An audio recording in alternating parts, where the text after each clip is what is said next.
G'day guys.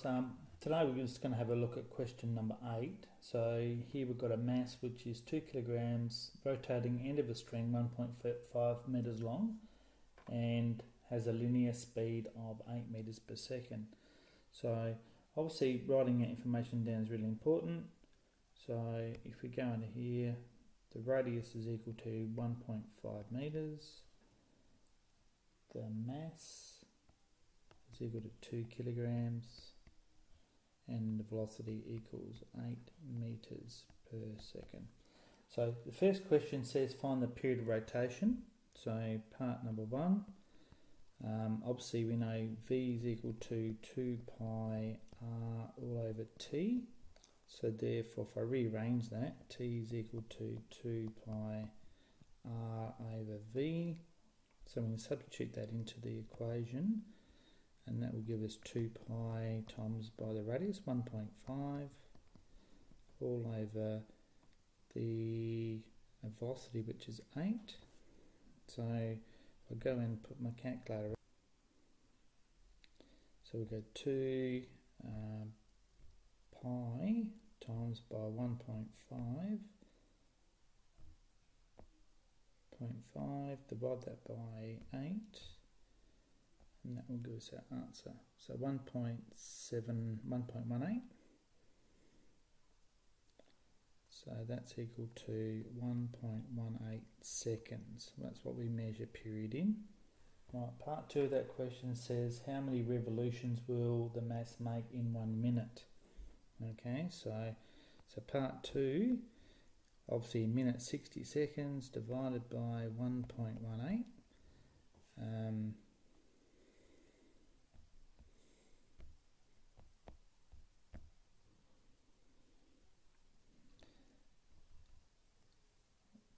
I'll go back to that. So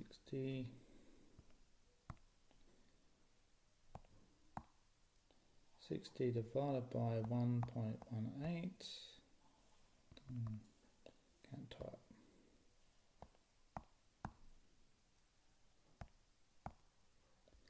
So it's going to make 50 full rotations, 50.8 rotations.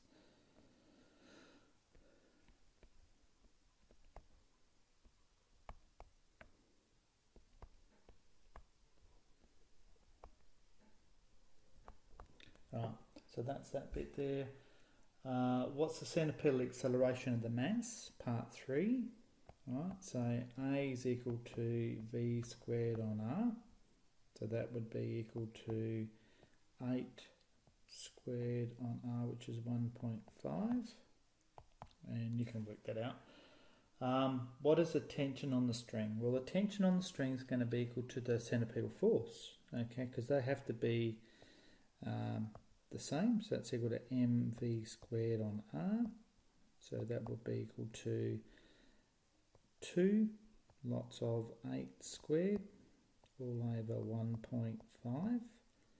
Now with that one there, you're going to need to put your units, whatever your units are, they need to be worked out in newtons. Okay, so your tension's newtons. Let's just calculate that. So 2 times 8 squared, divide that by 1.5. So that's 85.3 recurring. So 85.3 recurring, okay, is going to be your tension in the string. Right, so the breaking strain of the string is 120 newtons. What will be the maximum rate of rotation for that to actually break? Alright, so what that will mean, if we have the maximum, so we know that the force C, this is part 5, is going to be 120. Alright, so then what we can do is we know that's going to be equal to mv squared on r. Now r and m are not changing, are they? So v is equal to the square root of 120 r on m, just rearranging that equation. R goes to the top, m goes to the bottom. So that will be equal to the square root of 120 times by the radius 1.5, all over the mass, which is 2. So do that on my calculator. So the square root of 120 times by r, which is 1.5, divided by the mass, which is 2, enter. So that's 10.39, or to say 10.4 will be close enough. So that's equal to 10.4 metres per second. Now, that is not the number of revolutions per minute, is it? That's what we need to do. So therefore, if we think about the period is equal to 2 pi r on v. Right, so put that into that formula there. So 2 pi r, which is 1.5, all over v is 10.4. So do that calculation. Right, so we've got an answer of 0.91 or 0.906. Right, so if you're thinking about that's the period, so therefore if we do 60 divided by that answer,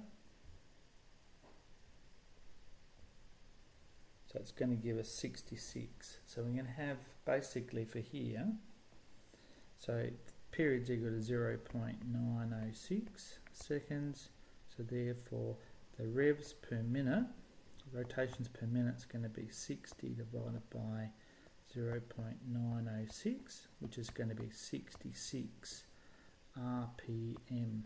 Alright, is what we're actually looking at there. If the string breaks, describe the subsequent motion of the mass. Well, any time the string breaks, the mass is always going to go off at a tangent to the circle in any direction. So wherever it is in the circle, that's where it's going to go. Alright, so I hope this helps for question number 8.